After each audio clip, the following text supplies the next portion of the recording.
और हमारी अगली कुंजी से पाकिस्तान के फील्ड मार्शल मुनीर को तकलीफ हो सकती है। ईरान अमेरिका के बीच जिस तरीके से वो शांति दूत बनते फिरते रहे, अब उनकी मध्यस्थ वाली भूमिका का द एंड होता दिखाई दे रहा है।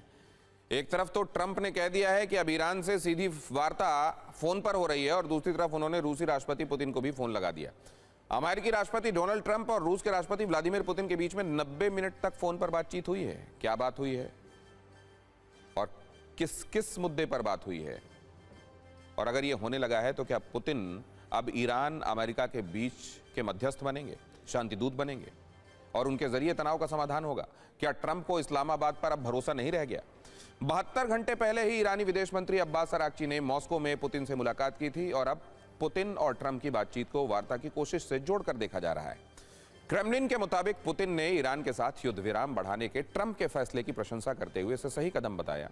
यह भी कहा कि इससे बातचीत के द्वार खुलेंगे और स्थिति को सामान्य करने में मदद मिलेगी। 90 मिनट की वार्ता में पुतिन के तेवर कभी नरम पड़े तो कभी वो गर्म हुए। न्यूज़ वीक की खबर है कि बातचीत के दौरान ईरान को लेकर ट्रंप को पुतिन ने वार्निंग भी दी है। ये कहा कि ईरान युद्ध फिर से शुरू हुआ तो परिणाम विनाशकारी होंगे। पुतिन ने चेतावनी दी कि ईरान में ग्राउंड ऑपरेशन के गंभीर नतीजे होंगे और इससे अंतर्राष्ट्रीय बॉर्डर को भी खतरा हो सकता है। रूसी राष्ट्रपति के सलाहकार यूरी उशाकोव ने भी इसको लेकर जानकारी दी। सत्ता में अब बात करते हैं ट्रंप की एक और ईरान वाली चिंता की, जिसमें परमाणु वाली चिंगारियां हैं। अमेरिका की कूटनीतिक हार है जो ट्रंप के बयानों, धमकियों और घबराहट से भी समझ में आ रही है। सबसे पहले आप ये जानिए ट्रंप का ब्लड प्रेशर बढ़ाने वाली ये खबर है क्या, उसके बाद ट्रंप की परमाणु चिंता वाली कुंजी का विस्तृत विश्लेषण भी होगा। ईरान को परमाणु अप्रसार संधि का उपाध्यक्ष चुना गया है, एनपीटी का, नॉन प्रोलिफरेशन ट्रीटी का। यह फैसला न्यूयॉर्क में संयुक्त राष्ट्र में चल रहे एनपीटी के 11वें रिव्यू कॉन्फ्रेंस में लिया गया। यह कॉन्फ्रेंस 5 वर्ष में एक बार होती है। सम्मेलन ने कंसेंसस से ईरान को चुना। सम्मेलन के अध्यक्ष और वियतनाम के राजदूत ने यह जानकारी दी कि ईरान का नाम गुटनिरपेक्ष देशों के ग्रुप की तरफ से आया था। इस ग्रुप में 100 से भी ज्यादा देश हैं। बड़ी बात यह है कि ट्रंप लगातार ईरान पर परमाणु बम बनाने के आरोप लगाते रहे हैं। परमाणु कार्यक्रम की वजह से अमेरिका और इजराइल हमला भी कर चुके हैं ईरान पर। ईरान के कई परमाणु प्लांट को तबाह भी कर चुके हैं। इसके बावजूद ईरान को कई देशों के समर्थन के बाद परमाणु अप्रसार संधि का उपाध्यक्ष बना दिया जाता है। सोचिए अमेरिका के लिए यह कितनी बड़ी कूटनीतिक हार है, ट्रंप के लिए यह कितनी बड़ी फजीहत है।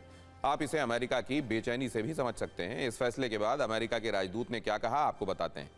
ईरान ने भी इसका तगड़ा जवाब दिया है। सत्ता की परमाणु टक्कर वाली कुंजी आपके सामने रख रहे हैं। अमेरिका की तरफ से कहा गया कि ईरान को एनपीटी का उपाध्यक्ष बनाने का फैसला अत्यंत शर्मनाक है। वहीं ईरान का कहना है कि अमेरिका के आरोप आधारहीन है। अमेरिका की तरफ से फैसले के बाद यह कहा गया कि जिस सम्मेलन ने एनपीटी वाला फैसला लिया उसकी विश्वसनीयता पर यह गंभीर सवाल है। ईरान का कहना है कि अमेरिका खुद परमाणु हथियारों का आधुनिकीकरण कर रहा है और उपदेश दे रहा है। अमेरिका बार बार यह दावा कर रहा है कि ईरान एनपीटी की कमिटमेंट की अवमानना कर रहा है। ईरान का जवाब है कि उसे ट्रंप पर भरोसा नहीं है। अमेरिका का दावा है कि ईरान परमाणु हथियार बनाने की कोशिश कर रहा है, जबकि ईरान पूरी दुनिया को बता रहा है कि अमेरिका परमाणु बम का इस्तेमाल करने वाला एकमात्र देश है। अमेरिका ने ईरान को एनपीटी का उपाध्यक्ष बनाने का जो फैसला है उस पर सवाल उठाए हैं। यह कहा है कि एनपीटी की अखंडता की रक्षा करने पर फोकस करना चाहिए, लेकिन ऐसा नहीं हुआ। जबकि ईरान का जवाब है कि उसका परमाणु कार्यक्रम हथियारों के लिए नहीं है। इस बीच परमाणु हथियारों को लेकर आईएईए चीफ राफेल ग्रॉसी के बयान ने पूरी दुनिया की चिंता बढ़ा दी है। यह कहा है कि दुनिया में परमाणु हथियारों का खतरा बढ़ गया है, एटमी हथियारों के इस्तेमाल की आशंका बढ़ी है। ईरान का परमाणु कार्यक्रम पहले जैसा नहीं है। 2015 में परमाणु समझौता नए समझौते का आधार नहीं है। ईरान के लिए अब नए विकल्प तलाशने होंगे।